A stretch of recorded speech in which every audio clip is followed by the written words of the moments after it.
Bienvenue dans Memento Mori, le podcast qui parle du présent en prenant la fin comme point de départ. Je m'appelle Raphaël Charrier, je suis pasteur dans un bunker à Grenoble. Et je m'appelle Mathieu Giralt, pasteur à Etup, et on est tous les deux blogueurs sur le site techshelter.com. Eh bien, bienvenue Matt, comment tu vas ? Ça va super, et toi Raph ? Ouais, très bien, depuis la semaine dernière, qu'est-ce que t'as fait ? Écoute, j'ai profité du temps de printemps. Excellent. Pour pleurer sur la fin du monde, parce que ces saisons, c'est n'importe quoi. Ouais, c'est vrai, c'est pas faux. C'est un truc de fou. Il n'y a plus de saison. Il n'y a plus de saison, ma vieille dame. Ouais, il n'y a plus de saison. Franchement, on vit dans un monde qui marche à l'envers. Ouais. Alors, du coup, comme c'est une humeur d'un temps qui part un peu en live... La fin du monde, on en voit les premiers signes. Voilà, exactement. Eh bien, si on parlait d'un film qui nous parle de la fin du monde aujourd'hui. Oui, c'est un film qui nous parle... Alors, ça c'est intéressant. Non, mais c'est pour déjà, faire un lien avec ce qu'on va... Ouais, il s'agit de Tech Shelter. Si vous ne l'avez pas vu... Passez l'épisode et rendez-vous la semaine prochaine parce qu'on va vous spoiler dans tous les sens. Oui, c'est ça. Alors, c'est ce que je me suis dit. Je me suis dit, tu spoil ou pas ? Et je me suis dit, si on spoil pas... On parle de rien. On parle de rien, exactement. On est bien d'accord. Donc là, on va spoiler comme des salles. D'accord. Du coup, rendez-vous la semaine prochaine pour notre épisode sur la Providence. Ce sera super. Et en attendant, peut-être, essayez de regarder Tech Shelter. On vous mettra le lien en description du film. Et puis écoutez l'épisode quand vous aurez vu le film. Franchement, sinon même l'épisode en lui-même n'aura que peu d'intérêt. C'est un peu comme la dernière fois en live, on a parlé de Batman, The Dark Knight. Ouais. Et les gens qui n'avaient pas vu le film étaient un peu dubitatifs. Ouais. Et je voudrais moi qu'on fasse j'ai envie de revoir Braveheart. Et je voudrais qu'on fasse un Memento Mori. Comme ça, j'ai l'opportunité de le voir. Pas mal. Ok. C'est Braveheart. En fait, il faut qu'on fixe des trucs comme ça. Du coup, ça me fait des séances ciné avec Marion, c'est cool. Voilà, c'est ça le truc. Ah, mais il faut qu'on regarde un film, chérie, c'est pour Memento Mori. Voilà, on se refait l'intégrale des Simpsons, par exemple. On fait un épisode dessus. Ouf. ça va être violent. Ouais, c'est clair. Yes, alors... Attends, avant de répondre à ta question, toi, comment t'as trouvé le film ? Parce que c'est moi qui te l'ai conseillé. Ouais, alors... honnêtement... Je me suis un peu endormi dedans avant la fin. Je craquais un peu.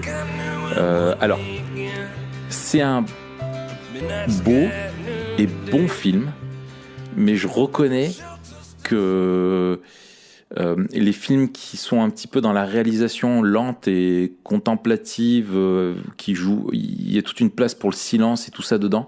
Faut vraiment que je sois en forme. Ouais. Parce que moi j'ai été formaté par Hollywood, tu vois, avec une scène d'action, voilà. Et au bout d'un moment, enfin, je dis ça, c'est pas totalement vrai. J'aime bien aussi ce genre de film là, mais ouais. Alors il est bien dans le fond, il est bien. Il y a des choses à dire, etc. Mais je t'avoue que voilà, je le retiendrai pas dans ma liste de films à le revoir, mec qui pourrit l'épisode. Le mec qui pourrit l'épisode. Non, mais merci pour ce moment. Comme dirait Valérie Trierweiler dans le livre qu'elle a écrit. Ouais, c'est vrai que c'est un film assez contemplatif. Moi, c'est plutôt mon genre de cam. Ouais, faut voir. C'est ce que j'ai dit à Marion. Elle me dit, mais je suis étonné que Matt il ait aimé ça. Je dis, mais Matt il a fait les Beaux-Arts, c'est pour ça, il aime les trucs perchés. Et puis, c'est que des nuages partout dans ce film, donc ça m'a fait kiffer. Ouais. Alors ça, pour les nuages, il y a quelques images magnifiques, ouais. Ouais, et voilà, c'est un film qui est... Moi, j'ai trouvé ce film super intéressant. Il est très fin, il est très bien fait. Voilà. Pour plusieurs raisons. Il est très bonne qualité. Il est fin, ouais. Il est super fin. L'écriture, elle est hyper bien. C'est Jeff Nichols. Ouais. Je sais pas si tu as vu d'autres de ses films à Jeff Nichols. Non. Alors peut-être, mais Il a été connu sur Tech Shelter. D'accord. Ensuite, il a fait un film avec Matthew McConaughey, Mud. Ok. Où c'est l'histoire d'un fugitif qui se cache un peu sur une petite île Et il y a 2 enfants qui le découvrent, enfin voilà. De façon contemplative. Et qui vont l'aider à le faire évader, à retrouver son amour de jeunesse, je crois. Ok. Et c'est assez contemplatif aussi parce que je crois que c'est dans le bayou, je crois que c'est dans le sud en tout cas, tu vois, avec des bateaux, avec de l'eau, enfin, c'est assez cool. Et il a fait un truc un peu plus effets spéciaux. Avec des bateaux, avec de l'eau, c'est assez cool. Mec, il te dit pas, ouais, il y a des explosions, il y a des trucs, il y a des bateaux, il y a de l'eau, c'est cool. Génial. Et il a fait un film plus qui s'appelle Midnight Special, qui a été réalisé en 2016. C'est la suite de Midnight Express. C'est l'histoire d'un enfant qui a des pouvoirs spéciaux et qui est poursuivi par le gouvernement et ils doivent se casser. Moi, ça m'a fait penser au film de Mac Shyamalan. Enfin, j'arrive jamais à... Shyamalan. Ouais. Shyamalan. Un petit peu dans le style, tu vois. Ouais. Ça m'a fait penser à ça. Alors, le truc... le truc que je trouve fort, moi, dans Tech Shelter, avant d'attaquer le pitch... non, je vais faire le pitch et je vais dire ce que je trouve fort. Ça te va ? Ouais. Le pitch, en fait, c'est l'histoire d'une famille. C'est l'histoire d'un mec. Non. C'est l'histoire d'un mec. Famille. Non, mais, il rentre dans un bar. Mais là, je fais une référence à Coluche, mon gars. Tu connais pas le sketch, c'est l'histoire d'un mec. Alors, c'est l'histoire d'un mec. C'est l'histoire d'un mec qui a une famille. Pas mal. Petite cellule familiale, donc un enfant, la fille qui est atteinte en tout cas de surdité, ou d'une forme de surdité, peut-être qu'il y a autre chose, mais voilà. Donc ça met déjà une tension aussi dans la famille. Lui, il travaille dans la construction, dans le forage, dans une entreprise qui fabrique du sable.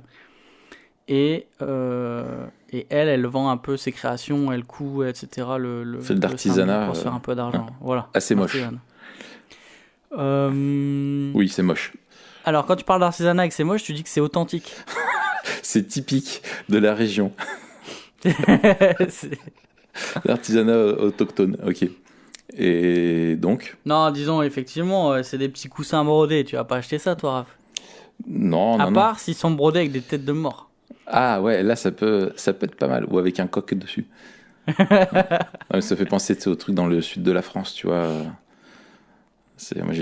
Enfin bref, on va pas parler de ça, on s'en fiche. Donc c'est une famille, voilà, avec un enfant, ils bossent.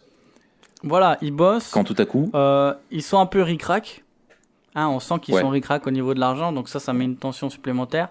C'est la crise. D'autant plus que la fille doit se faire opérer pour se faire mettre un implant. Et que voilà, ils sont un peu justes, mais grâce à l'assurance du mec, ça doit passer. Mais ça, en lame de fond, c'est un peu la tension de la famille. Ouais. Et puis, en fait, le mec, il commence à avoir des cauchemars. Des cauchemars d'un énorme orage qui rend dingue les gens, où il se fait attaquer. Un peu l'orage de la fin du monde, quoi. C'est le dernier orage. Voilà, c'est apocalyptique. Voilà. Et il commence à avoir des cauchemars, des hallucinations, et en fait, il commence à développer une obsession pour construire un abri, donc un shelter, un abri anti-orage. Et donc, il va un peu tout foutre en l'air. Pardon, c'est un peu familier. Il va tout envoyer bouler pour construire ce truc-là. Donc, il va faire un prêt. Il va emprunter des machines à son boulot, mais ça va le faire virer. Et bref, le mec, il pète un plomb. Et en fait, là où je trouve ça fin, voilà, ça c'est le pitch. Si vous avez vu le film, comme on vous l'a recommandé, vous connaissez la fin. Si vous l'avez pas vu, on vous dit encore une fois, arrête. Non mais c'est bon, on les a prévenus maintenant. Voilà. Tant pis pour eux. Maintenant ils sont grands. Mais là où je trouve ça fin, c'est que Jeff Nichols, dans tous ses films, c'est vraiment des histoires humaines. Et il est super fin dans l'écriture et dans la réal. C'est pas... l'histoire apocalyptique, c'est pas un prétexte pour faire un film sur l'apocalypse. Et en même temps, le jeu et l'histoire de cette famille-là, de ce qui se passe dans cette famille, ça tient pas juste au truc apocalyptique. Et les deux sont super finement liés. Ouais. Et jusqu'à la fin, on sait pas si Voilà. le mec est vraiment fou, si c'est une espèce de prophète. Et durant tout le long, on a ce truc-là où on voit que ce mec, il perd la raison, il perd son boulot, mais sa femme reste accrochée à lui, et ça, c'est un des gros trucs super forts du film. Ouais. On voit sa femme qui reste tout le temps accrochée à lui, c'est ultra beau. Et c'est vrai, voilà, c'est pas juste un film apocalyptique, c'est pas juste un film réaliste en mode famille comme d'autres films un peu, tu vois, sociaux ou quoi. Ouais. Mais c'est un peu sur les deux terrains, et je trouve que c'est super finement, les deux sont super finement liés. Ouais. À la fois dans l'écriture et dans la réalisation. Ouais. Et puis, enfin, moi, ce que j'ai trouvé fin, c'est que t'es pas, le personnage, donc le père de famille, il est pas en mode, dans un état d'esprit seul contre tous, où lui, il est convaincu qu'il a raison et que les autres ne le croient pas, et c'est le gars qui est déterminé à mener son truc, mais que lui-même, tu le vois qu'il est en proie, il doute de lui-même tout au long. Mais il avance vers une décision qu'il a prise, au cas où il veut se préparer. Mais lui-même doute, et t'es pas dans un schéma, tu vois, où lui est contre les autres, mais où lui-même fait prendre des initiatives. Il va voir des médecins, il s'interroge lui-même, il prend des bouquins pour voir s'il est malade mental. Enfin bref, il y a un arrière-plan aussi familial où il y a un terrain de la maladie mentale. Donc il y a une ombre qui est là aussi pour lui. Enfin bref, c'est ça qui est aussi fin, que j'ai trouvé dans le film, et qui tombe pas dans une forme de deux camps qui sont opposés, où lui il est en mode seul contre tous jusqu'à la fin, il persiste, et c'est très bien fait, où justement c'est fin, où tu ne sais pas si, tu te dis tout au long du film, est-ce qu'il a raison ou pas, quand tu le vois, mais tu vois tout de suite que le film ne porte pas sur la fin du monde, et c'est peut-être pour ça aussi que je me suis un peu ennuyé, parce que je croyais que c'était plus là-dessus, tu vois, et qu'en fait ça part plus sur le terrain psychologique, et bon, le terrain psychologique, ça m'a moins plu. T'as déjà assez de trucs à gérer avec ta propre psychologie, quoi. Exactement. Attends, mon gars, c'est la tête et puis j'ai mon propre bunker à finir dans mon jardin. Qu'est-ce que tu crois? Mais on va de toute façon développer ça quand on va utiliser la grille. Faut dire que c'est porté aussi par Michael Shannon et Jessica Chastain, qui sont tous les deux des acteurs. Elle est française, elle, Jessica Chastain? Non. D'accord. Moi, je pense qu'il y a des. Il doit avoir un grand-père ou une grand-mère. Des ancêtres ou je sais pas quoi, tu vois. Ok. Mais donc super. Oui, les acteurs jouent très bien. Lui, il joue. Casting, il joue bien. Voilà, ça c'est en gros le pitch. Ça m'a fait penser à Shutter Island. Oui. Cette dimension psycho où tu doutes tout au long, où tu vois le gars qui doute un petit peu. Enfin bref, voilà. Avec moins la dimension ultra dramatique de Nolan. Ouais. Nolan, il en fait des tonnes dans les effets, dans les machins. Ouais. Bah, pour le coup, il fait tout le temps noir, il pleut tout le temps. Ouais. Mais tu vois, le coup, l'ambiance, Shutter Island m'a vraiment plu, tu vois. Mais tu vois, alors parce que c'est un univers beaucoup plus fermé, etc. Mais pour le coup, c'est marrant parce que dans Shutter Island, il pleut tout le temps. Enfin, tu vois, c'est un truc super dark, machin et tout. Là, dans Take Shelter, c'est un truc où le mec, et c'est ça qui dresse le contraste aussi, c'est que le mec, il est persuadé qu'il y a un orage qui va venir, qui va détruire la fin du monde, mais la plupart du temps du film, il fait beau, quoi. Oui. Mais t'as souvent... mais c'est hyper bien fait au niveau de l'image, parce que il fait beau, mais c'est le beau temps qu'il fait avant des orages, tu sais, où t'as le vent qui se lève, où t'as cette tension climatique quand même. Alors de temps en temps, oui, t'as un grand ciel bleu, mais tu sens quand même une tension. D'ailleurs, il habite dans une région qui est sujette à ça. La preuve, c'est qu'il a déjà un abri de jardin. Enfin voilà, il y a des éléments qui sont présents, quoi.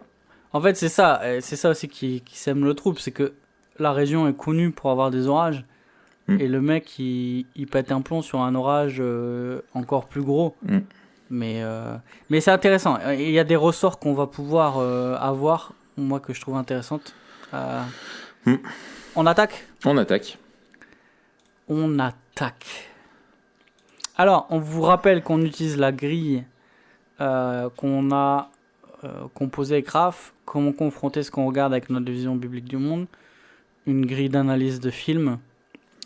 Qui est en lien dans la description. En lien dans la description. N'oublie pas de lâcher un like. Ah non, c'est pas ça. Première étape, c'est comprendre. Ouais. Comprendre, on va se demander que dit le film sur le monde, quel est le problème, quelle est la solution et quelle est la fin. Ouais. Alors, que dit le film sur le monde ? On a touché 2 mots, peut-être. Ouais, tu veux rajouter on a déjà une ou 2 choses qui te semblent. Alors, un truc, tu vois, intéressant que j'ai trouvé, c'est les références un peu sous-jacentes à la religion. Parce que il y a une dimension ultra apocalyptique dans le film. Oui. Un peu, enfin même carrément, à un moment donné plus agrandi, le mec, il y a cette scène qui est un pivot dans le film, où ils sont invités au loto ou je sais pas quoi, là, un truc du Lions Club. Ouais, où il y a une rupture, là c'est la rupture quoi. Là, c'est la rupture. Là, et le mec, il peut plus garder ça pour lui. Voilà, il s'est embrouillé déjà avec un collègue de boulot, et il y a une confrontation, et il pète un plomb, et publiquement, il dit voilà, vous me pensez tous fous, mais c'est moi qui ai raison. En gros, il se met en mode le fou, tu sais, que tu vois avec la cloche et la pancarte dans les rues, tu sais, dans les trucs qui dit voilà, c'est la fin du monde. C'est le truc de Tintin. Voilà, exactement. C'est le gars, il est là, il sort du bois, et il dit ce qu'il croit à toute sa communauté. Ouais, parce que tout le monde le regarde bizarre aussi parce qu'on lui a fait une sale répute. Ouais. Et lui il dit vous n'êtes pas préparé et c'est le dernier orage que vous allez connaître. Et donc il y a une dimension prophétique, apocalyptique. Et en fait le côté religieux, parce que ça c'est très lié aux religions, le côté religieux il est un peu en sourdine dans le film. C'est-à-dire que à plusieurs reprises la femme elle dit qu'elle va à l'église. À un repas de famille... on comprend que c'est sa famille à elle qui est là et son père. Beau-père, voilà, le beau-père de Curtis lui reproche de ne pas aller à l'église. Mais c'est presque comme si c'était parallèle en fait. Oui, c'est ça. Et puis t'as le simple fait, t'as une dimension, oui, en tout cas spirituelle dans le côté religieux et aussi surnaturel dans le sens où lui il se demande s'il n'a pas des rêves qui sont finalement prémonitoires. Et donc du coup tu touches au mystique, savoir s'il a des visions, est-ce que ce sont des rêves qui vont arriver, est-ce qu'il serait une forme de prophète, tu avais utilisé le mot tout à l'heure, là c'est dans le sens biblique, mais en tout cas dans le sens du gars qui voit l'avenir et qui a une prémonition, donc un sens que les autres n'auraient pas, et donc là oui on est dans le mystique quoi. Ok, sinon ce qui est, comme tu le disais, on est dans le monde qui est décrit, c'est vraiment le monde de la classe moyenne, des personnes qui vivent avec des difficultés que d'autres peuvent rencontrer, comme le fait d'avoir un enfant qui a un handicap, le fait d'être en tension au niveau de ton train de vie, enfin de tes moyens financiers, etc. Il y a la scène avec son frère qui lui rappelle la crise qu'il y a, etc., les risques qu'il prend. Il cherche des vacances aussi. Enfin voilà, on est dans un truc. C'est le monde tel qu'il est. C'est vraiment. Voilà, exactement. C'est on très est juste. mis dans un truc. C'est réaliste. Voilà. C'est une vision réaliste. T'es pas dans un monde de super-héros, dans la fantasy ou un monde hyper dark. Ouais. C'est ça. Ouais. Et peut-être il y a une certaine tension. Alors, elle est jamais dite. Elle est jamais dite, mais on peut deviner avec l'écriture. Et ça, c'est intéressant, tu vois, ça reste de l'ordre du non-dit et ça, je trouve, ajoute de la finesse aussi au film. Parce que lui, on sent qu'il n'est pas du tout religieux. On sent qu'il n'est pas religieux. Et c'est à lui, tu vois, c'est lui qui a des visions, c'est lui qui a des machins. Elle, on sent qu'elle est plutôt religieuse. Ouais. est plus sensible, et c'est elle qui va à l'église, et du coup c'est deux mondes parallèles, où, et on sait pas comment, on sait pas, et c'est pas un problème dans le film, mais sûrement que c'est un problème dans les personnages. Mais voilà, ça rajoute un peu d'épaisseur, quoi. Et d'ailleurs, tu vois, ce que me disait, ce qu'on se disait avec Marion. Marion faisait la même remarque que toi. Elle disait quand même, c'est une femme exemplaire, quoi. Elle est vraiment gentille. Elle prend sur elle. Tu vois, il y a plein de femmes qui auraient pu abandonner le gars, le voyant sombrer dans son délire, ou en tout cas être beaucoup plus, voilà. Et en fait, la réflexion qu'on se disait, c'est que, en tout cas, dans son comportement, elle porte le caractère de ce qu'on attend aussi chez un chrétien. Vis-à-vis de lui, il y a quelque chose qui est authentique. C'est pas juste il y a pas juste du moralisme. Après, on y reviendra probablement sur la scène qui est dans le bunker à la fin, où il y a vraiment une scène forte, mais dans son attitude, elle est vraiment exemplaire, cette femme, où face aux réalités et les difficultés, en même temps, elle est victime, et elle le dit, elle souffre, mais en même temps, elle essaye de surmonter ça pour le bien de son mari, le bien de son couple, de sa famille. Et c'est elle est chapeau, quoi. Tu dis, c'est une femme bien. Ouais, non, c'est beau, et elle abandonne pas. C'est pas non plus tu vois, elle prend position, et elle tu vois, mais elle essaye de comprendre. Non, je trouve que c'est vraiment beau. Lui se retrouve dans une position aussi de faiblesse, où il y a des trucs, tu vois, où quand il a mouillé le lit, c'est tu vois, il est victime de lui-même. Il fait un cauchemar, il se fait pipi dessus, et il y a sa femme qui rentre dans la chambre, là, c'est l'angoisse totale pour pas qu'elle voit ça, quoi. Mais on voit bien que elle est prête à elle est prête un peu. Lui il est plus pudique, il est plus machin. Elle va tout le temps vers lui, quoi. Donc c'est assez beau. Sur la motivation, parce que c'est souvent un levier sur la motivation des personnages, il y a une sorte de dans ce que lui vit, dans ses visions, et dans ce qui le pousse, il y a quelque chose presque de l'ordre de l'obsession.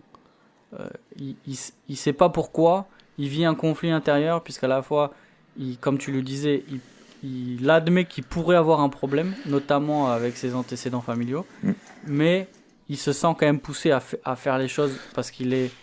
Je sais pas s'il est persuadé, mais en tout cas, c'est une nécessité. Alors, presque. Ouais, c'est ça. Alors, moi, je trouve qu'au niveau de la psychologie du personnage, effectivement, il est très bien fait. Je crois qu'une de ces... Il y a plusieurs choses qui l'animent. Il y a effectivement, à cause de ses visions, des angoisses, mais qui sont présentées comme étant extrêmement intimes. Il n'en parle pas à sa femme. Il est en conflit avec lui-même, il doute, il profite de ses absences pour prendre toutes ses décisions. Et en fait, dans tous les cas, voilà, comme je disais tout à l'heure, il doute de lui-même. Autant il a peur de l'arrivée d'une vraie tempête, il y a une vraie angoisse vis-à-vis de cette tempête qui est là, qui l'obsède, mais il est également aussi angoissé par l'alternative de dire, si c'est pas ça qui va arriver, c'est moi qui suis en train de devenir fou. Et donc il est vraiment angoissé. Et je me suis posé la question... Attends, juste Raph, je rajoute une mini couche. Il est angoissé s'il devient fou. Et surtout, en fait, on sent dans tout le film, parce que ça veut dire qu'il serait obligé de quitter sa famille. Oui. Ce que lui-même a subi quand sa mère a quitté la famille, parce qu'elle aussi, elle serait une mise à l'écart de sa famille. Et dans tous les cas, s'il y a la fin du monde, il perd sa famille, enfin il meurt, et il veut protéger sa famille. Mais je me suis posé la question, justement en regardant la grille sur les personnages, pourquoi la fille est omniprésente dans toutes ses visions. C'est vraiment le personnage central. Enfin, c'est un des personnages centraux qui ne parle jamais, mais qui est là, qui anime sa motivation, et elle a ce handicap où elle entend pas, elle est sourde. Et je me suis posé la question, en fait, pourquoi est-ce qu'ils ont voulu, je me dis, le gars qui a écrit l'histoire a forcément réfléchi pourquoi est-ce qu'il voulait un enfant handicapé. Et je me suis dit, tu me diras si je me trompe, j'ai l'impression qu'un des ressorts qui motive le gars, c'est la culpabilité. Je me suis dit, en tant que parent, quand tu as un enfant qui a un handicap, est-ce qu'il n'y a pas cette forme de culpabilité vis-à-vis, tu vois, une souffrance vis-à-vis dans l'état où est sa fille, en même temps une culpabilité, le fait d'avoir ces visions-là, le fait d'avoir honte, etc., et en même temps une culpabilité de est-ce qu'il doit faire ce qui doit être fait pour protéger sa famille, dans le sens où s'il ne répondait pas aux visions qu'il a, même s'il en doute, il doit aller jusqu'au bout, parce que s'il ne faisait pas ce qu'il faut, il serait coupable en fait de ne pas avoir protégé sa famille. Très bonne question. Psychologie de comptoir peut-être, mais tu vois la façon dont il s'occupe de sa famille, même elle, tu vois, où tout tourne en fait, leur vie tourne autour de ce handicap. Les tensions sont là. Les vacances, il faut un lieu qui soit adapté à la fille. Il lui faut à tout prix des soins. Il faut une nouvelle école. Il voit qu'il doit s'occuper de sa fille, mais il n'y arrive pas comme il faut. Il arrive en retard à un rendez-vous qui est important, etc. C'est peut-être moi en tant que père, tu vois, qui suis... mais il y a ça où le gars, il n'arrive pas à faire ce qu'il faut, tu vois, et il a peur de ne pas arriver à faire ce qu'il faut pour s'occuper de sa famille. Ah oui, ça c'est sûr. Ça c'est sûr que son but c'est de pourvoir. Il y a aussi un glissement dans le film, c'est-à-dire qu'on voit que le mec il a un problème. C'est-à-dire la mère elle apprend à signer à fond, lui il sait pas signer. Ouais. Il y a comme un blocage en fait. C'est ça. Il y a comme un blocage. Ouais. Mais on se rend compte à un moment du film que la fille voit ce que lui il voit. Lui, à plusieurs reprises, il voit des essaims d'oiseaux comme ça. Il voit les nuages, il entend des choses. Dans ses rêves, il entend le tonnerre. Il s'arrête au bord de la route parce qu'il voit des éclairs de malade. Et à un moment donné, la fille, elle va au milieu de la route, là, je sais pas si tu te souviens, elle voit les oiseaux. Elle est omniprésente dans ses rêves et elle vit les choses. Et à un moment donné, quand ils sont dans le bunker, lui, il descend vers elle et il lui demande. Parce que il sait que sa femme, elle voit pas ce que lui il voit. Et là, il demande à sa fille, est-ce que toi aussi t'entends Et puis, est-ce que tu le sens Il dit, est-ce que tu le sens Et elle dit non. Elle dit non. Et donc, en fait, on a l'impression que la fille, c'est un peu le baromètre. C'est-à-dire que il y a un lien super fort avec la mère parce qu'elle signe, machin, tout, mais il y a un lien qui se renforce avec le père parce qu'il semble qu'elle aussi voit ce qu'il voit. Enfin, lui, mais elle est comme un arbitre. En tout cas, il le croit. Que s'il y a quelqu'un qui peut voir ce qu'il voit, c'est elle. Voilà. Parce qu'elle est dans ses rêves et tout ça. Et il y a un autre élément au début du film où il y a un de ses amis qui lui dit qu'en gros, je me souviens plus de la formule, je l'avais pas noté, mais qu'il a une vie idéale, en gros la vie que tout le monde rêverait d'avoir, qu'il a réussi sa vie. Et en fait, tu vois que c'est quelque chose qui au final est... T'as le regard extérieur où tu te dis socialement, le gars il travaille, sa femme elle a l'air heureuse, il a un enfant, il s'en occupe bien, ok, son enfant a un handicap mais il fait les choses bien par rapport à son pote qui apparemment souffre dans son ménage. Mais en fait, quand tu vois l'envers du décor, y a des difficultés et le gars il partage pas cet avis au final, et il y a bien sûr cet élément perturbateur qui vient avec ces visions-là, quoi. Ouais, absolument. Ok, donc je pense que sur le monde, on a. Sur le problème, on a déjà dit. On l'a aussi. La solution et la fin. C'est ça. Alors, ce qui est intéressant sur la solution, pour lui, la solution, elle est donc d'améliorer un abri de jardin anti-tempête, mais de le rendre... en gros, de se préparer comme les survivalistes, on avait fait un épisode là-dessus, donc de mieux se préparer, mais qui reste finalement totalement précaire, parce que dans tous les cas, c'est une amélioration, mais c'est pas une solution. Une vraie solution, à savoir que si c'est vraiment quelque chose d'apocalyptique, c'est pas quelques conserves et 2 lits de camp dans un bunker, qui vont apporter une solution durable. Donc, au final, c'est plutôt vraiment l'idée d'un refuge mais on n'a pas, on voit pas poindre dans le film ou dans l'esprit du gars vraiment une vraie solution à ce qui se passe. Oui, mais du coup, ça pose la question, en fait, c'est quoi le problème? Ouais.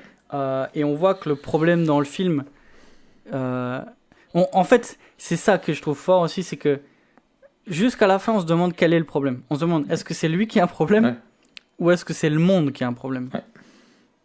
Est-ce que en fait, la fin, comme tu l'as dit, ce sera le fait qu'ils finissent en HP, ou est-ce que ce sera l'orage Voilà. destructeur qui va détruire tu le choisis bateau? entre la raison ou l'irrationnel. Ouais. Ouais, c'est ça. Et entre la fin de soi et la fin du monde, quoi. Euh, et la fin de soi aussi qui serait la fin de la famille. Et c'est là où il y a la dimension, peut-être, tu vois, vraiment de vie de famille qui apparaît. Ouais, C'est que les problèmes, ou en tout cas ce que vit le mec, c'est toujours présenté dans la famille. Et on voit toujours les implications de ce que vit le père sur la famille. Ouais. Et ça, Ouais, bon, soit, en fait, c'est pessimiste, hein, parce que soit lui détruit sa famille, parce qu'il est fou, soit le monde risque de détruire sa famille.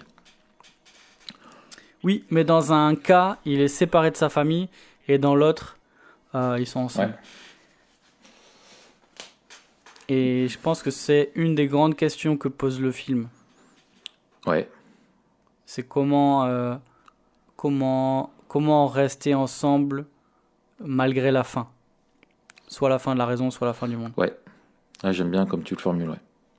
Parce que on voit que, franchement, même être fou, ça lui pose pas trop de problèmes. Il a une approche assez rationnelle dans le sens où il suppose que il est plutôt probable que ça lui arrive à cause de ses antécédents familiaux. Ouais. Et puis, tu vois, quand il va voir la conseillère et qu'il lui dit, ah bah, sur les 5 machins, j'en ai 2. Sur les 12 symptômes, j'en ai 5. Ouais. Donc, voilà, en gros, c'est peut-être le début de la folie, quoi. Ouais. Et il a une approche assez froide de ça. Ouais. Et ça contraste avec le mec qui... Il sait que c'est peut-être vrai qu'il est fou, mais il fait comme si c'était pas le cas. C'est ça. Et en fait, du coup, nous, on sait jamais. Le risque est trop grand, quoi.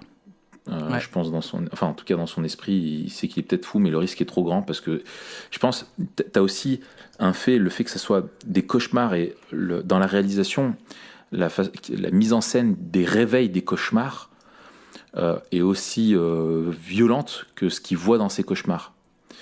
Ouais. Moi, c'est vraiment quelque chose qui m'a frappé. Tu vois, le gars tu vois, les scènes où il se réveille presque en convulsion comme ça, où tu vois, il reprend une bouffée d'oxygène et il est mal et ça le poursuit toute la journée au point que dans la réalité, voilà, quand il fait un rêve sur il fait un premier rêve sur son chien qui l'attaque. Du coup, il se sent obligé de construire un enclos pour protéger son chien et finalement, il le donne. Et on a tous connu ça, hein, des cauchemars où tu te réveilles qui te poursuivent toute la journée, où tu te dis mais c'était d'une réalité et d'une vécu d'une puissance qui est complètement dingue, quoi. Et ça c'est frappant. Et je pense que il y a ce côté-là. Moi, je me disais, face à ce qui est dans tous les cas, en tant que spectateur, tu es face à quelque chose qui est inéluctable. C'est que tu te dis, soit effectivement il va y avoir la fin du monde, soit il va y avoir justement la fin de lui-même. Et en gros, comment tu fais pour protéger ce que t'aimes face à un avenir qui est sombre, quoi, qui va vers la destruction, tu vois. Et ça, c'est comment se comporter et finalement, est-ce qu'on peut avoir un comportement qui est rationnel, qui a du sens face à ça, quoi. Comment se comporter, quoi. Ouais, ce sera une question qu'on va se poser dans l'épisode sur la Providence. Mm-hmm. Parce que là aussi, derrière, alors la vision du monde, elle est clairement naturaliste, en tout cas la sienne. Oui. Et on sent que lui lui pense que s'il abandonne sa famille, personne ne pourra prendre soin d'eux. Ouais. Et en fait, c'est bizarre parce qu'il y a un peu le syndrome de Dieu, où lui, il veut contrôler les choses, prendre soin de sa famille, pourvoir, mais aussi protéger, et aussi donner les moyens d'échapper à la fin du monde. Ouais.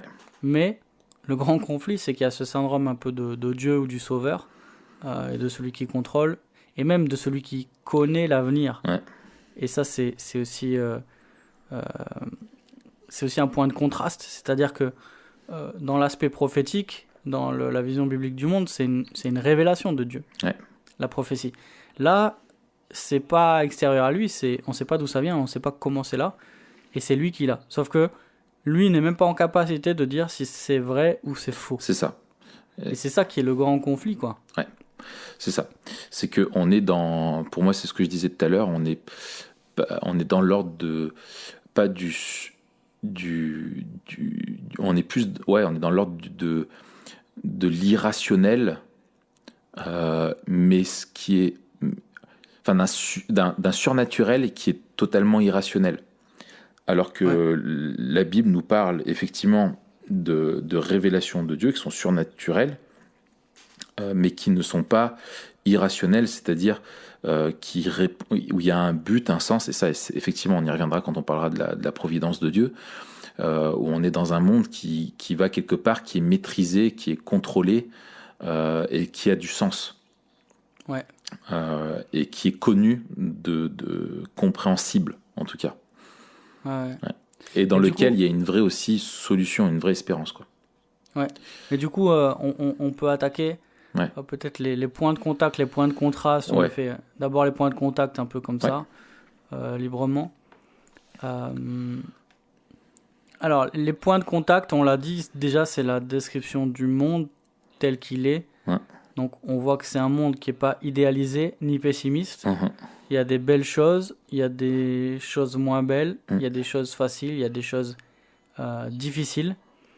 On a vu là que le film, l'écriture du film rend bien la complexité des relations humaines, que ce soit dans la famille, que ce soit aussi dans l'amitié. Et donc on a comme ça à la fois des échos de la création bonne de Dieu et des rappels de la chute, en fait, de la corruption de l'être humain. On voit que malgré l'amour de sa femme, lui, en fait... cohabitent des belles choses et des choses tristes. C'est ça. Sa femme lui fait confiance dans le sens où elle reste avec lui, quoi.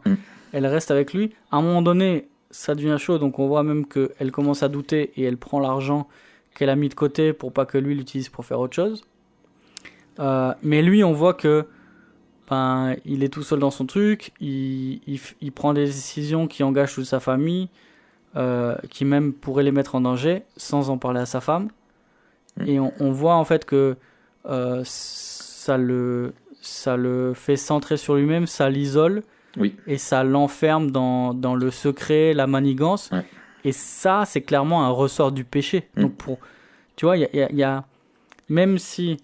En fait, c'est ça que je trouve beau aussi dans la vision biblique du monde, c'est que même si le film n'emprunte pas la vision biblique du monde, parce qu'il décrit le monde d'une manière réaliste, il y a forcément des échos à la vision biblique du monde. Tout à fait. Et là, on voit clairement les ravages du péché, on voit aussi la manière dont ça marche, les implications, et on voit que le péché d'un père de famille va impliquer toute sa famille. C'est ça.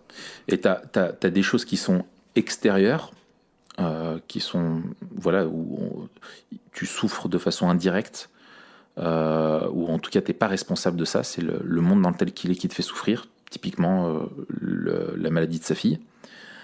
Mais il souffre aussi, et tu souffres pour lui quand tu es spectateur, où tu le vois pas forcément faire les bons choix, et notamment dans le manque de confiance qu'il a vis-à-vis de sa femme, lui, ou etc., quoi. Donc t'as les deux facettes que tu retrouves. Et alors, c'est ça.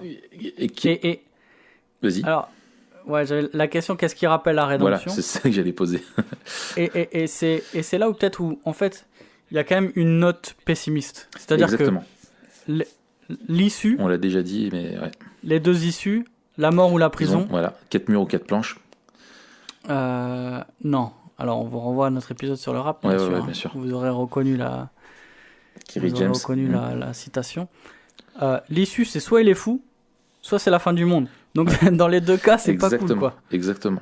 Et c'est du Dans les deux cas, bricolage. c'est pas cool. Et on est face à le gars. Enfin, c'est ça, et le contraste que je trouve fou, c'est que le gars déploie une énergie phénoménale. Il prend tous les risques pour, au final, une solution qui est totalement dérisoire. Où tu dis si c'est réellement la fin du monde. Enfin, moi, tu vois, j'ai un regard aussi pragmatique où tu dis mais s'il y a une inondation, il est enterré sous terre. Son truc, il a pas fait quelque chose qui est étanche, tu vois, etc. C'est vraiment du bricolage qu'il fait.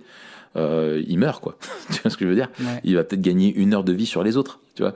Mais enfin voilà, tu vois, c'est des trucs comme ça où tu te dis, mais d'un point de vue de la solution, si t'es dans une perspective vraiment naturaliste, où tu dis par rapport à des vrais survivalistes, tu sais, qui essaient de trouver des trucs vraiment face à tout, lui, il est vraiment dans l'improvisation. En fait, il avance à tâtons, quoi, dans ses solutions. Ouais, c'est ça. Et en même temps, parce que ce qu'il connaît de l'avenir, c'est très parcellaire. Ouais. C'est quoi? C'est qu'il va y avoir un gros orage, qu'il va y avoir une pluie qui rend apparemment fou les gens, et c'est tout. Ouais, et que les oiseaux perdent le nord, il y en a qui meurent comme ça. Ouais. Donc il a zéro coup d'avance. T'as la quoi. vision aussi. Il y a des rêves aussi qui nous sont pas racontés, enfin qui nous sont simplement racontés qu'on voit pas, notamment avec son collègue de travail. Où ça se passe mal. Il y a sa femme aussi qui a un comportement, à un moment dans un rêve qui semble suicidaire. Voilà, enfin, c'est à un moment donné, tu sais, t'as aussi tout comme si d'un coup sa maison se retrouvait en apesantion, on faisait une chute, tu sais, où t'as les meubles qui volent. Enfin voilà, t'as des choses. Ça, c'était la scène un peu Nolan aussi avec Inception. Ouais, c'est ça. C'est voilà, c'est assez assez fou quoi, ce qui se passe. Hein.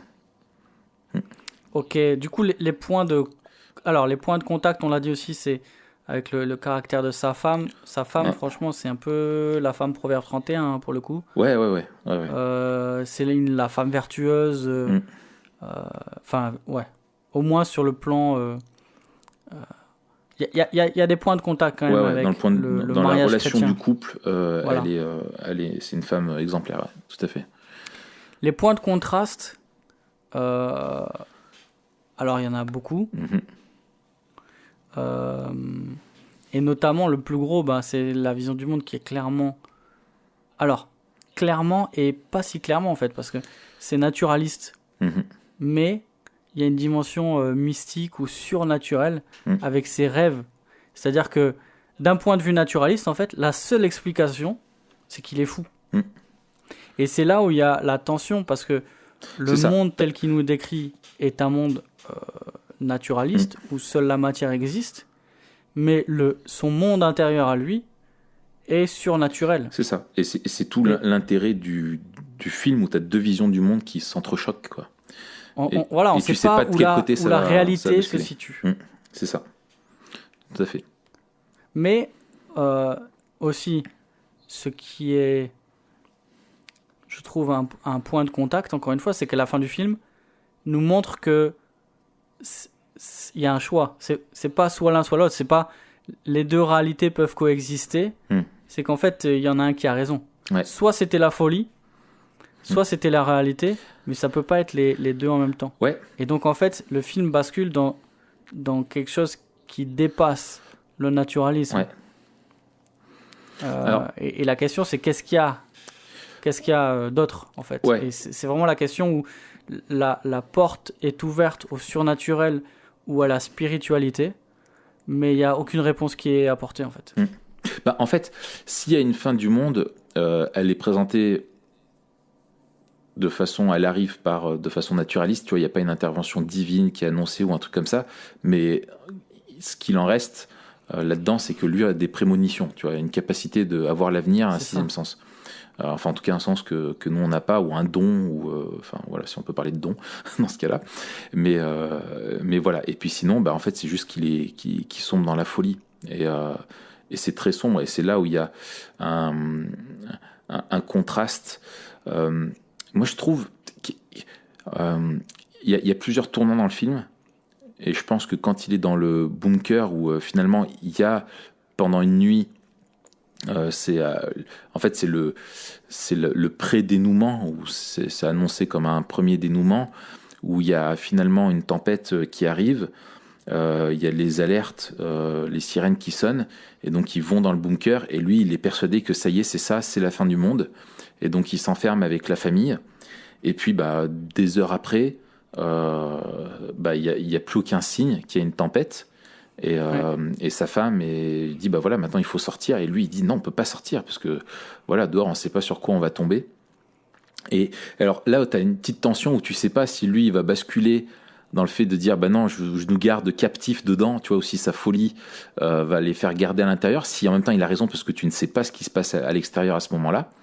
Et donc tu as un vrai choix qui est là, et là c'est beau, où tu as sa femme qui lui demande d'ouvrir, et lui il dit qu'il peut pas faire ça, et tu t'attends justement à ce qu'il veuille, en fait, qu'il se retrouve otage, tu vois. Ouais, c'est ça. Tu vois, ça dure quelques secondes. Vraiment. Ouais, voilà. Tu dis, est-ce que ça va partir là-dedans, ou elle va devoir faire tout un travail, ou comment ça va se finir dans le bunker. Et puis en fait, il lui dit, mais je peux pas faire ça. Et il lui tend la clé. Et là, ce qui est, je trouve, il y a cette phrase de sa femme que j'ai notée, qui lui dit, en fait, tu dois le faire toi-même. C'est à ce prix que que tu pourras rester avec nous. Ouais. Et ça, c'est fort. Bon, là, on fait déjà peut-être le lien avec la troisième partie, sur la façon dont on confronte ça avec l'évangile. C'est-à-dire que elle lui dit, elle le met face, en gros, à son hypothèse, on peut dire ça comme ça, ou à sa conviction. Et elle lui dit, maintenant, toi, que tu crois que c'est en train de se passer, il faut que tu t'en rendes compte par toi-même, quoi. Ouais. Faut que tu ailles jusqu'au bout. Et je trouve que dans le fait de lui dire ça, elle lui dit en gros, tu peux pas rester dans cet état-là, faut que tu ailles jusqu'au bout de la démarche, et que tu aies enfin la réponse à ta question. Et lui, finalement, ce qui est beau, c'est que enfin il accepte de faire confiance à sa femme, et il reste pas enfermé dans sa conviction. En fait, non, c'est plus fin que ça. C'est que il flippe complètement d'ouvrir cette porte du bunker, mais il le fait quand même. Et aussi pour sa par femme. amour. Voilà, par amour pour sa femme et sa fille, où il y a toujours cette tension, où voilà, il a cette angoisse-là, il doute toujours de lui, même tout au long. Lui, il est convaincu, mais il y a quand même ce doute-là, et ça en revient pour moi à un point de contact avec, justement, dans le fait de comment on répond par l'évangile aussi à tout ça, sur le fait que finalement, les gens ont un regard sur la foi qui est un petit peu celui qu'on pourrait calquer sur cet homme, c'est-à-dire, est-ce que tu penses que quelque chose va arriver et tu es motivé par la peur seulement et avec aucune certitude, alors que la foi, illuminé voilà, dans le sens voilà, exactement, voilà, c'est irrationnel, alors que la foi, elle repose pas sur quelque chose d'irrationnel, elle repose sur des faits qui nous sont révélés, auxquels on croit, et elle n'est pas motivée par la peur seulement, même si la peur du jugement ou de la fin a un rôle, mais elle est motivée par l'espoir, quoi, et par l'assurance. Et ça, je trouve, c'est beau dans cette confrontation-là qu'on peut avoir par l'Évangile. C'est ça. Et puis dans la vision du monde naturaliste, le surnaturel est forcément irrationnel. Tout à fait. Parce alors que tu que peux dans pas la vision l'expliquer. du monde biblique, voilà. Le surnaturel est on ne peut plus rationnel. Exactement. Et on ne peut plus logique, il y a du sens, et même et ce que tu ne vois pas explique le sens de ce que tu vois, quoi, de la nature, quoi. Ouais. C'est Dieu qui explique et qui interprète le vivant. Et ouais, alors je trouve que c'est super intéressant. Et là encore, un petit mot pour nos auditeurs. Quand on arrive à la troisième étape, il s'agit de déceler forcément, puisque la vision du monde n'est pas biblique, on peut pas être d'accord avec tout. Mais forcément, parce que la vision du monde, elle parle du monde dans lequel nous vivons, même si elle exagère d'un côté ou de l'autre, il y aura des choses avec lesquelles on n'est pas d'accord. Donc, il faut se servir de ce avec quoi on est d'accord comme un levier. Et un des leviers, il me semble, c'est justement cette question, la tension entre la réalité, le surnaturel, l'irrationnel. Et c'est une question épistémologique. Comment on peut connaître la vérité ? Parce que dans tout le film, on se demande qu'est-ce qui est vrai. Et ça peut être aussi une tension pour les gens qui pensent que deux réalités peuvent cohabiter. Genre, on entend souvent, toi, c'est ta vérité. Exactement. Si ça te fait du bien, tant mieux, etc. Sauf qu'en fait, en tant que chrétien, on voit, et le film aussi le montre, que c'est soit l'un, soit l'autre. Exactement. Et que à la fin, il n'y en a qu'un qui aura raison. Et en attendant, la foi, c'est plus qu'une conviction. La foi, c'est plus qu'un sentiment. La foi, voilà, elle s'appuie sur quelque chose d'objectif et de révélé et d'extérieur à nous. Ouais. Et c'est toute la dimension en fait de la foi souvent qui est mise en avant, où la foi est présentée par les chrétiens, malheureusement, ou alors présupposée par ceux qui nous entourent, comme juste quelque chose qui émane de nous, qui est intérieur. Alors que la vision biblique du monde dit que la foi, elle nous est donnée, et que c'est pas une foi en la foi, c'est une foi en Dieu, et que Dieu se révèle dans sa parole. Exactement. Donc il y a quelque chose d'extérieur à nous qui nous dit ce qui va se passer. Et même nos sentiments et tout ce que nous vivons, on le passe au crible de la parole qui est extérieure à nous et révélée par Dieu. Et du coup, quand bien même quelqu'un aurait des visions, quand bien même quelqu'un aurait des prémonitions, des trucs comme ça, on va toujours le passer au crible de la parole. Ouais. Et du coup, c'est pas quelque chose de subjectif, et c'est pas quelque chose où quelqu'un peut dire c'est ma vérité. Et en ce sens-là, moi je pense qu'un des plus gros leviers que moi j'ai trouvé, c'est avec justement la question de la prophétie et de la fin du monde. Ouais. C'est-à-dire, on a des gens qui ont prophétisé la fin du monde encore et encore, et ça s'est pas produit. Et juste un examen de ce qu'il disait à la lumière de la parole nous montrait que c'était pas en lien avec ça. Effectivement. Mais tu vois, un truc qui m'a... Il y a quand même des liens, tu me diras ce que t'en penses. Moi, il m'a fait penser à Noé un peu, tu vois. Alors oui, alors c'est ça... Où le monde... C'est tellement obvious que... Franchement, le monde tourne, quoi. Ouais. Il y a rien qui change, et lui, même s'il n'a pas cette dimension du prophète qui harangue les foules, etc. Et qui veut sauver le monde. À un moment donné, quand il pète un plomb, il avertit les gens. Il avertit les gens en disant voilà ce qui va se passer, etc. Et il y a ce truc-là où il parle à des gens qui sont dans une autre réalité et personne ne veut l'écouter. Ouais. Et ça m'a fait penser aussi à la prophétie dans le Nouveau Testament, notamment la prophétie dans 2 Pierre, où il y a la dimension eschatologique. Ouais. Et où il y a ce que les commentateurs appellent un certain scepticisme eschatologique, où ils disent mais Dieu il dort, quoi. Ouais, voilà. Qu'est-ce que Dieu fait dort. Dieu, où est la promesse de son avènement? Tout a toujours été comme avant. Il n'y a rien qui change, et du coup le monde bascule dans le relativisme, dans l'égoïsme et dans la débauche. Puisqu'il n'y a pas Dieu qui va nous juger, alors on fait ce qu'on veut. Et c'est pour moi aussi la grande différence, c'est que le film parle d'une fin du monde sans jugement. Et donc finalement, en fait, le pire qu'on a craindre les hommes... à un jugement, quoi. Voilà. Et le pire que que les hommes peuvent craindre, c'est quoi ? C'est d'être touchés par la fin du monde. Mais en fait, c'est pas ça le pire pour nous. Le pire, c'est d'apparaître devant Dieu. C'est ça. Et d'être jugé par lui, quoi. Ouais. Moi, il y a une autre chose où je trouvais, d'un point de vue apologétique aussi, qui est intéressant. Souvent, il y a, parmi les formes d'attaque ad hominem aux chrétiens, on dit, en gros, tu crois parce que finalement, tu as peur.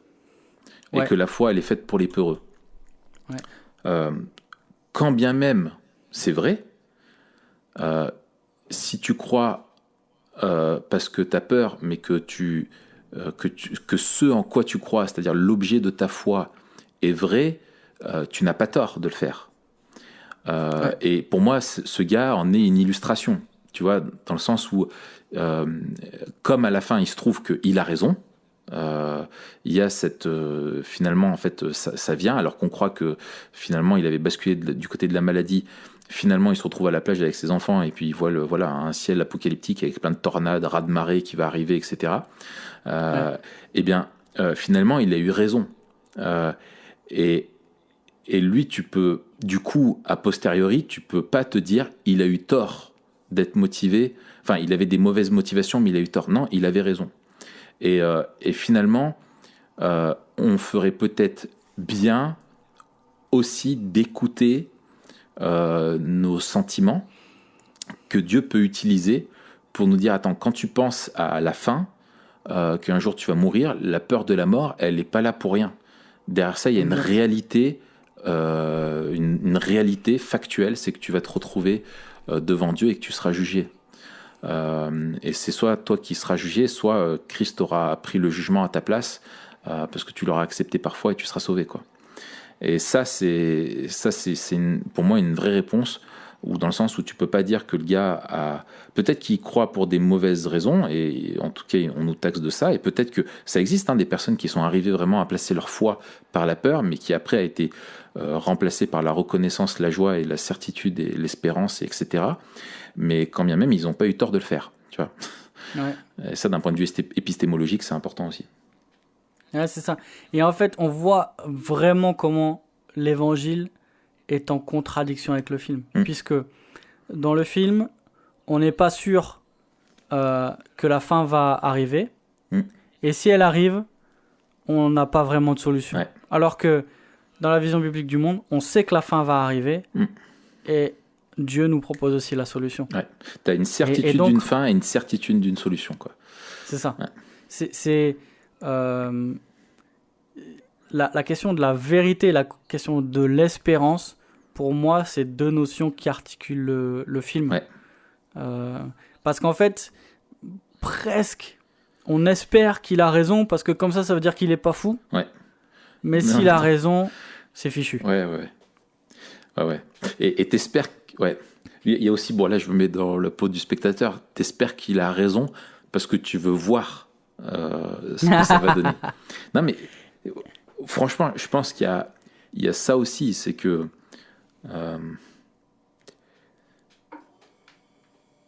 ouais, enfin je sais pas comment l'exprimer, mais je trouve qu'il y a un côté fascinant aussi dans tous ces trucs de fin du monde, tu vois. Bien sûr. Qui nous saisit aux tripes, où on se dit mais on est dans un monde qui est réel, mais si ce monde il vole en éclats, à quoi ça ressemble, tu vois, qu'est-ce qui se passe, comment, etc. Et on a envie de voir. Et tant que t'es spectateur, c'est rigolo à voir. En tout cas, t'es impressionné, tu dis waouh, c'est beau. Exactement. Par contre, quand tu le vis, c'est plus la même chose. C'est ça. Vois, je pense quand t'habitais en Louisiane et que t'as vu Catherine arrive, t'es pas là à dire ouais, c'est génial, tu vois. C'est ça. Tu réalises que t'es en train de tout perdre et que tu vas mourir. C'est une des dimensions du sublime qui a été. Ça, c'est un truc qui me plaît. Peut-être un jour on en parlera, mais. Ouais. Qui a été développé au fil du temps. Et à un moment de l'histoire, le sublime a été défini comme ça, quelque chose de terrifiant qui nous dépasse, mais qu'on peut trouver beau parce qu'on est à l'abri. C'est ça. Et c'est vraiment cette dimension-là. Et il faut dire que le film est très beau au niveau de l'esthétique. Oui. Les cadrages sont beaux, etc. Ouais. Et c'est très pictural. Et le regard aussi. Et, le gars, à chaque fois, le regard, souvent, on le voit, lui qui regarde... On voit pas, on nous montre ce qu'il voit, mais tu as des plans où il est de dos et on voit ce qu'il voit, qui sont mis en contraste, en parallèle, en tout cas avec lui, on le voit, on voit son regard. Il y a beaucoup de choses qui passent dans son regard, quoi. Et c'est super pictural, et je pense qu'il y a plein de références à la peinture aussi. Je pense aussi à la peinture de Caspar David Friedrich, qui est le moine contemplant une mer de nuages. Ok. Tu regarderas ça. C'est très connu, hein. C'est un mec de dos, moine parce qu'il est solitaire, hein. C'est pas un moine avec des habits, c'est juste parce qu'il est solitaire, il est seul. D'accord. Et il est de dos et il regarde des nuages et on voit les nuages. Surtout les nuages en fait. Et même toute cette campagne là avec énormément de ciel, etc. Ça, c'est des grosses références à la peinture aussi. Donc, c'est super beau au niveau pictural. Et tu nous mettras le lien ? Je vous mets le lien de Gaspard Friedrich. Voilà. Eh ben, écoute, je pense qu'on a dit déjà pas mal de choses, n'est-ce pas ? Oui, exactement. Je propose qu'on en reste là. Voilà. Et puis, si vous avez écouté et que vous n'aviez pas regardé le film et que vous dites « Ah mince, je suis spoilé », eh ben tant pis. On vous avait prévenu. On vous avait prévenu. Mais ça ne vous empêche pas de voir le film parce que même si peut-être vous le verrez avec moins de surprises, oui. C'est quand même c'est autre chose de voir le film et de nous parler. En fait, c'est ça, c'est qu'il y a deux types de films. Il y a des films où le twist final fait que si tu regardes le film en le sachant pour la première fois, t'es blasé. Et il y en a d'autres qui te donnent envie de le revoir parce que tu veux voir comment le réalisateur t'avait semé des indices ou suggéré des choses. Et c'est intéressant. Et ça, je pense que c'est un film qui fait partie de ça. Moi, je l'ai revu, par exemple. J'avais déjà vu. D'accord. Ouais, c'est bien. Ok. Écoute, on a dépassé 1 heure. Normal. Donc, on est bon. On est dans la moyenne. Tout va bien. Eh bien, écoute, je te souhaite bravo. Oui. J'ai envie de dire. Et puis, on se voit la semaine prochaine. Donc, on l'a déjà dit, pour parler de la providence. De la providence, magnifique doctrine. Ouais. Et on va voir pourquoi c'est important dans notre vision biblique du monde. Excellent. Eh bien, bonne semaine. Mettez des pouces, des étoiles, des flammes, des cœurs et tout ce qui se fait. Et puis, peut-être, dites-nous, allez voir si vous ne connaissez pas la peinture de Gaspard David Friedrich. Dites-nous le titre de la peinture que vous préférez. Voilà, dans les commentaires. Excellent. Eh ben, je te souhaite une bonne semaine, Matt. Bonne semaine à vous tous et à la semaine prochaine. À tous, bon appétit. À tous, bon appétit. Clap, clap.